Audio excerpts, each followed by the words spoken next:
ആടിനെ പട്ടിയാക്കുന്ന രീതിയിൽ നാടകം കളിക്കുകയാണെന്ന് തിരുവല്ലാമല പഞ്ചായത്ത് പ്രസിഡന്റ് കൃഷ്ണപ്രസാദ്. ബജറ്റിനെതിരായ CPM പ്രതിഷേധങ്ങളോട് പ്രതികരിക്കുകയായിരുന്നു പ്രസിഡന്റ്. കെ-സ്മാർട്ട് എന്ന സോഫ്റ്റ്വെയറിലെ സാങ്കേതിക തകരാറുകളെ തുടർന്നാണ് കരട് ബജറ്റ് രേഖകളിൽ തുക അടയാളപ്പെടുത്താൻ കഴിയാതെ പോയിട്ടുള്ളതെന്നും കൃഷ്ണപ്രസാദ് പറഞ്ഞു. ഇന്നത്തെ തിരുവല്ലാമല ഗ്രാമപഞ്ചായത്തിന്റെ ബജറ്റ് അവതരണത്തിൽ CPM മെമ്പർമാർ ആടിനെ പട്ടിയാക്കുന്ന അവസ്ഥയാണ് കണ്ടത്. കാരണം എന്താണെന്ന് വെച്ചാൽ കേരളം ഭരിക്കുന്ന CPMന്റെ പുതിയൊരു മിഷനായിരുന്നു സോഫ്റ്റ്വെയർ കെ-സ്മാർട്ട്. ആ സോഫ്റ്റ്വെയറിലേക്ക് പഞ്ചായത്തിൻ്റെ സേവനങ്ങൾ മാറ്റപ്പെട്ട് കഴിഞ്ഞപ്പോൾ സാധാരണ ജനങ്ങൾക്ക് വളരെയധികം വിഷമകരമായ കാര്യങ്ങളുണ്ടാകുന്നു. കാരണം ആ കെ-സ്മാർട്ട് എന്ന് പറയുന്ന സോഫ്റ്റ്വെയർ വളരെ സ്ലോ, അതുപോലെ തന്നെ ഒരുപാട് വിഷമതകൾ നിറഞ്ഞൊരു സോഫ്റ്റ്വെയറാണ്. ഇന്നത്തെ ബഡ്ജറ്റിലെ CPMകാർ പ്രധാനമായും ഉന്നയിച്ചത് ബഡ്ജറ്റിൻ്റെ എക്സ്പെൻഡിച്ചർ ഭാഗത്ത് 00 എന്ന് വന്നിരുന്നതിനെ കുറിച്ചാണ്.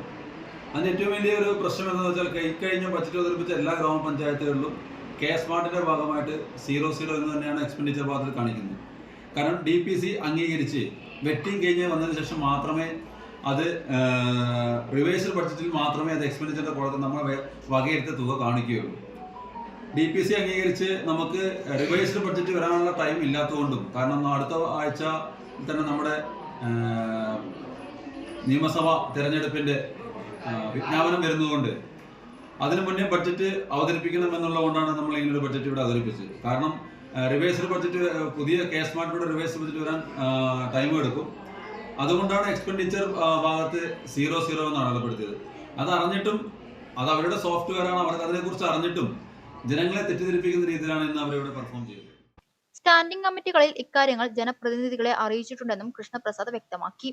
പൊതുജനങ്ങളെ തെറ്റിദ്ധരിപ്പിക്കാനായി മാത്രമാണ് CPM ജനപ്രതിനിധികളുടെ പ്രതിഷേധമെന്നും കൃഷ്ണപ്രസാദ് പറഞ്ഞു. കേരള സർക്കാർ കൃത്യമായ കണക്ക് കാണിക്കാത്തതിനാലാണ് CSE ഫണ്ട് വരാത്തതെന്നും കണക്ക് കൊടുക്കാൻ കേരളം തയ്യാറാകട്ടെ എന്നും പ്രസിഡന്റ് പറഞ്ഞു. കമ്മിറ്റിയുടെ ഫണ്ട് ഈ വർഷം ഡിക്ലെയർ ചെയ്തിട്ടില്ല. അതിൻ്റെ മുഖ്യമായ കാരണം കഴിഞ്ഞ വർഷങ്ങളായിട്ട് CAG റിപ്പോർട്ട് കേരളത്തിൽ നിന്നും കൊടുക്കുന്നില്ല എന്നുള്ളതാണ്. ഓരോ വർഷവും CFC ഫണ്ട് കേരളത്തിലേക്ക് കൊടുക്കുമ്പോൾ അതാത് വർഷത്തെ CAG റിപ്പോർട്ട് കേന്ദ്രം വാങ്ങിക്കാറുണ്ട്. കഴിഞ്ഞ വർഷങ്ങളായിട്ട് കേന്ദ്രം ആവശ്യപ്പെട്ടിട്ടുണ്ടെങ്കിലും കേരള ഗവൺമെൻറ് ഇതുവരെ കൊടുക്കാൻ തയ്യാറായിട്ടില്ല.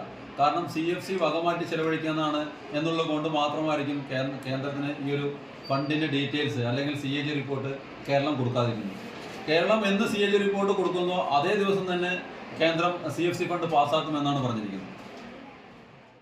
പൊതുജനങ്ങളെ തെറ്റിദ്ധരിപ്പിക്കുന്ന രീതിയിലുള്ള CPM പ്രചരണം ജനം തള്ളിക്കളയുമെന്നും പ്രസിഡന്റ് വ്യക്തമാക്കി.